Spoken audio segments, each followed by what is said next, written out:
Man, that would actually be perfect for the video. Like just, I mean, that was by accident, but that would be just a perfect example. I've been wanting to make this video since I made my video explaining gut swing, right? Um, and today Glock commented on a comment I left on his video on Instaswapping, kind of encouraging me to do it, right? Um, so here we are. I want to explain my current school sword deck and also, if I have the time, my past school sword deck. But first, before I do either of that, I'm actually going to explain about cross-decking a little bit, right? So cross-decking is when in the middle of your combo you pull out your sword and combo. So first things first, the negative. This will drop your gold link, right? Which means if your opponent is using a 12 frame like hook or crane or whatever, he will be able to just jab you out if he happens to jab at that moment. But even besides that, I think this has just a lot of mix-up potential that I wish more players used. For one, sword moves can be buffered. And so you can, if you time your button press afterwards, after you pull it, your attack will come out faster than normal, right? And also, the frames for starting up your attack is actually less than you'd think it is. I've looked at videos and gone frame by frame, and if you buffer your sword move, your opener correctly, you'll actually start up your attack before the sword is fully out. So I think it's only like 3 or 4 frames that you miss when you like do that. So imagine like the fast cross or back or like maybe 14 to like 16 frame moves if you cross deck them, which, you know, sounds like a lot, but that is a pretty solid mix-up, especially when you get a weapon out. A huge benefit of this is after you pull a weapon, depending on how much you use your weapon, your opponent doesn't know what's in your sword deck if you haven't used it yet. Even if you have used it, they might not remember, they might not know perfectly, or maybe you just haven't shown them a particular part of that deck yet. So it's great for mix-ups, and it's also an intimidation thing. A lot of players see a sword and they go, oh no, he has a sword now. It's actually a strong enough intimidator that against other good players, I have pulled my sword, put my sword away, and then attacked with my normal deck, and I've done it just to intimidate my opponents.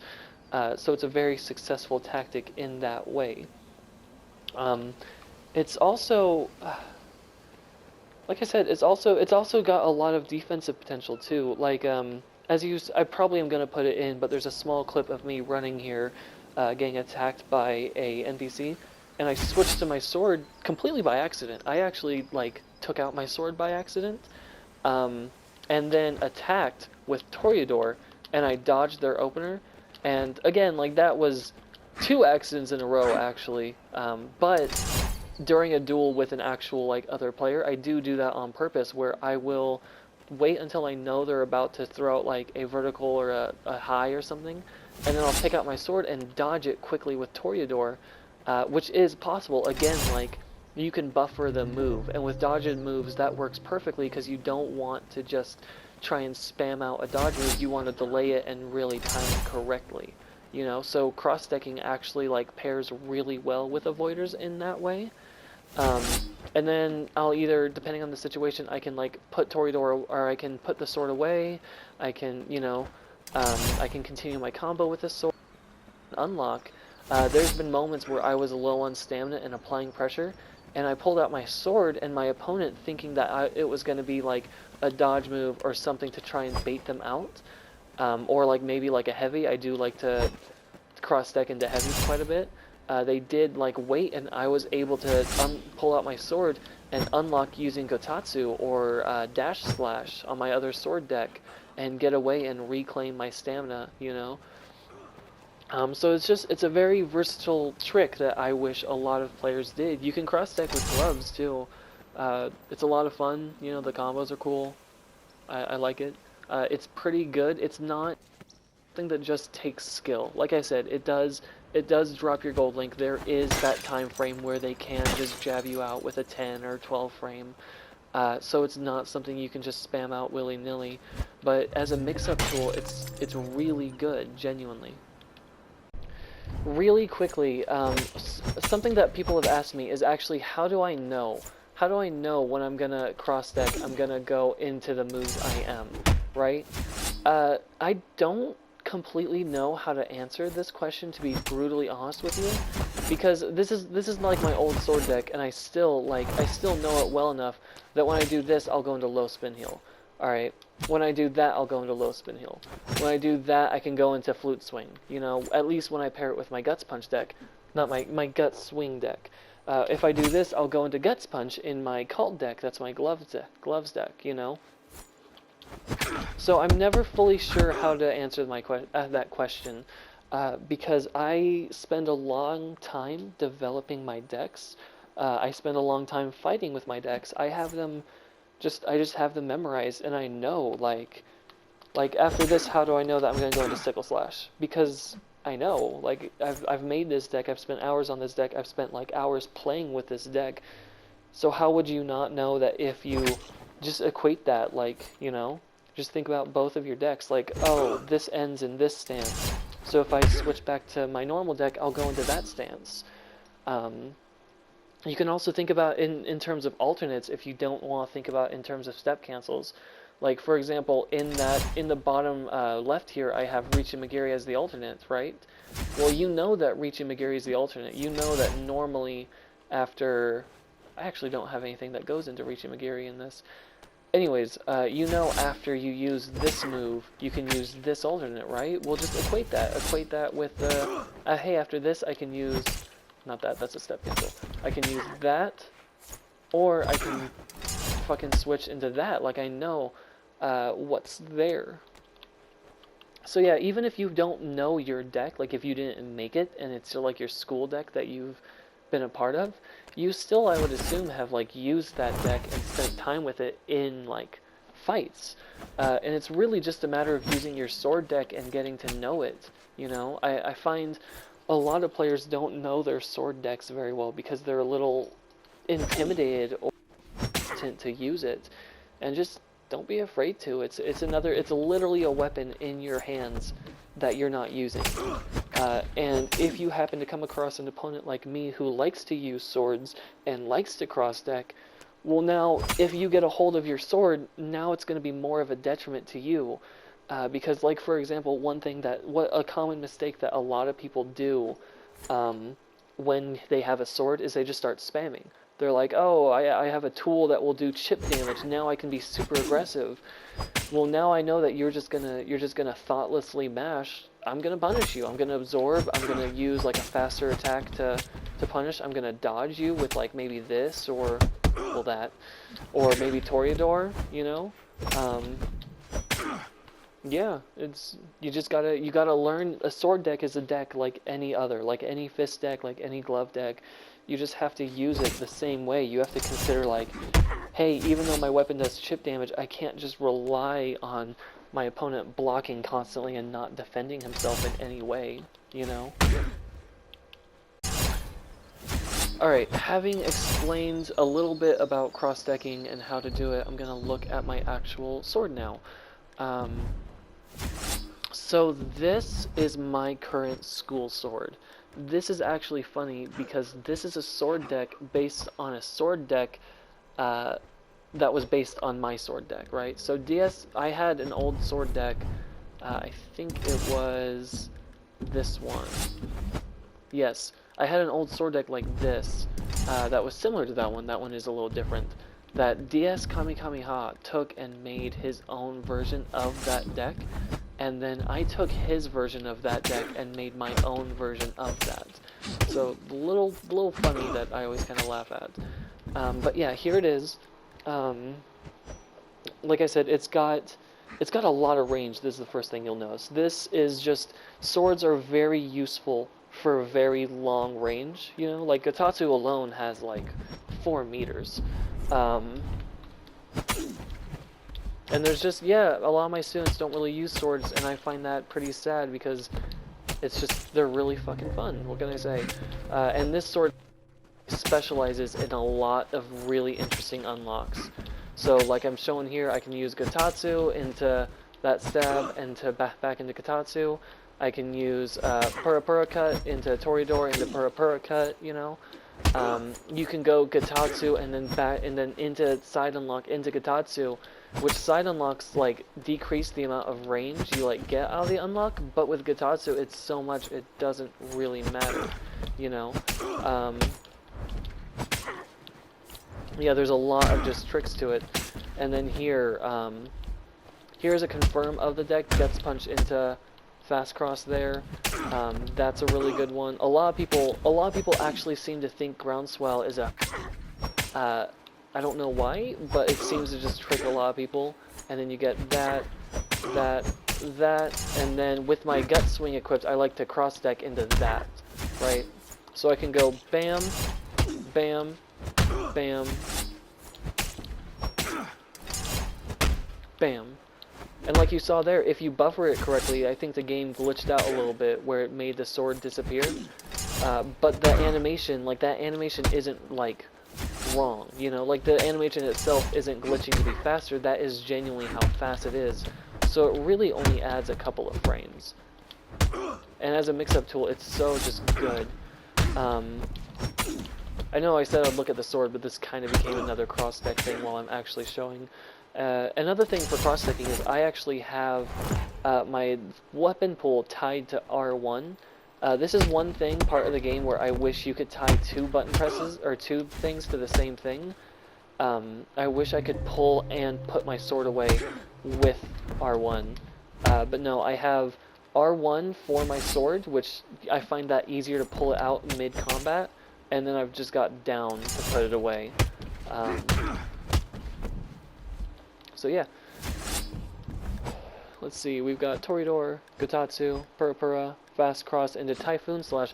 So here is not a 50-50, as you'll notice, and I know from other decks, if you look at them, you can see I don't really mind not having 50-50s. This one specifically is good because, one, Typhoon Slash just has a ton of range. So that's my signature hit whiff with the first, hit with the second move that I talked about in Gut Swing. And then also, even for staggers with that back stagger, they have a lot of difficulty with Typhoon Slash. So if you get a stagger who can consistently do it, you're going to want to watch out for that, but that type of thing is going to be a little rare. Even then, you can feint Typhoon Slash super quickly into this thrust right here, so if they can consistently pull it off, you can consistently punish them for it, you know? And then from there you can, and then from this stab especially, if you need more stamina or need to back off, you've got Gatatsu. And even though Gatatsu is kind of a like slower move, you've got so much range on it that you can just really get away. Yeah, this sword deck is honestly really tricky, just for in the way of how you can like unlock. Even if your opponent knows your unlock's coming, it's just so much range that sometimes, depending on the move they throw, it doesn't even matter. And then, of course, you can always just continue your combo instead of unlocking, you know. But yeah, that's really the look at this. Not as much of an explanation as like my Gut Swing, for example. I really like. Oh, one thing I really like is after Pura cut, you can do another Gatatsu, and then come back with that.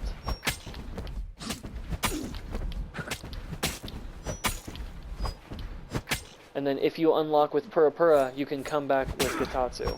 So it's kind of a nice little duality almost, where you can unlock. They're both pretty like slow, but pretty long range attacks. So you can like really play around with them there.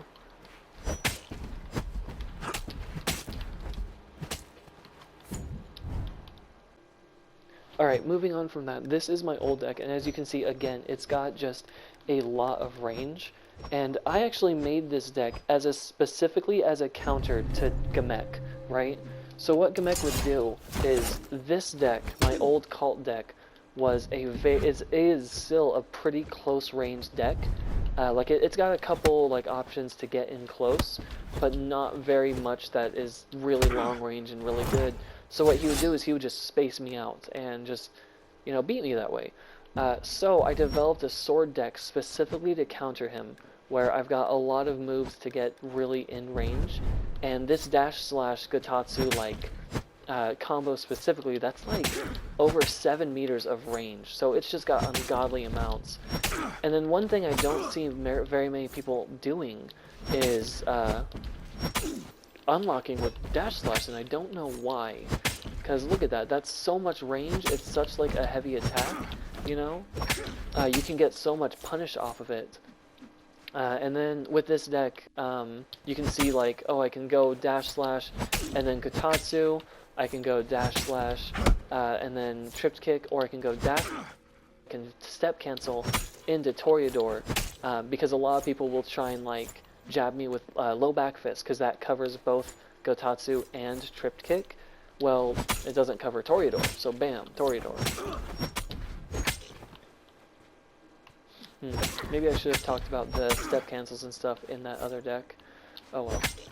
And then again, the step cancel right here is bam, and then into dash slash, and then again, that's not really a 50-50. It is for like something like Forsaken, but it's just a heavy punish, you know? You don't always have to like depend on tricking your opponent with a 50-50. Sometimes you can depend on tricking them with a heavy, and then just getting that heavy slash. Like there's not always going to be a jab to stop your heavies. Oh, this is a really fun unlock I always liked.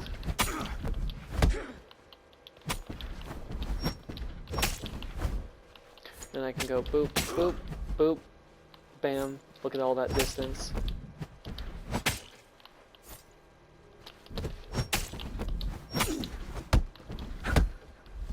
Oh, and I just remembered one that I really enjoyed. I enjoyed going, let's see, you can go like that, and then from here, so from that whirlwind double punch unlock, I can go the little like stab there, and from here I can go bam, which will always reach, or I can go bam. So that's a nice little mix up. Or after this, I can actually go dash slash if I need to get more range. So yeah, that's that deck. I know this is only going to be like the second video I make about explaining my decks, but with my decks, a major thing you should look out for is just step cancels. I think a lot of people just use step cancels in terms of like, oh, low back fist, low back fist, low back fist. But step cancels have so much more like versatility to them, you know? I mean, for one, if you feint your move, you can actually step cancel a little bit faster. Like, look at how smooth that was. Or, of course, if you don't, you can get a small, like, delay, but that's only just, like, a couple frames. It's really not that much. And if someone were to use, like, stretch out hook or something here, the low spin heel, even with the delay, would easily, like, counter that and get heavy punish off of that, you know? There's so many different, like, applications for step cancels. And so, with all my decks, if you're in my school and you're trying to learn, like, and you're trying to learn just how to use them, and you're like, well, this doesn't make sense, like, this deck, for example, is probably my most unorthodox deck, and you're like, well, this doesn't make sense, this is, like, so unorthodox, how does he use this? Like, after wobble low, there's 2 thrusts, like, how does he deal with staggers? Well, if you step cancel wobble low, you get temple knock, and that's a 50-50. And it's a fast move, so it can just easily, like, knock a stagger out of that side stumble. Especially if you feint the wobble low. So you should always, when making decks and looking at a deck and how to operate it, people tend to hyper focus on, oh, what's the step can, or what's the unlocks, what's the insta swap, what's the cool sounding stuff I can do. But step cancels just have a lot of versatility to them that can increase your deck making ability. And then I'll probably do a more in-depth look at this deck sometime in the future. I don't know, it's taken me months to like make one about my swords that I literally love to use and use all the time.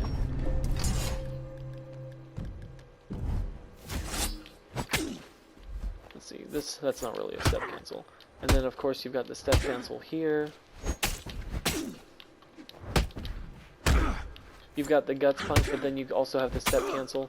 Obviously, it's not a 50-50 in any way, but most people just don't really expect that.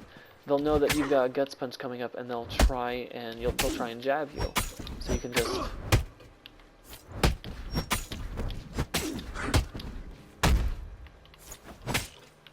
Yeah, I don't think I'll end it here.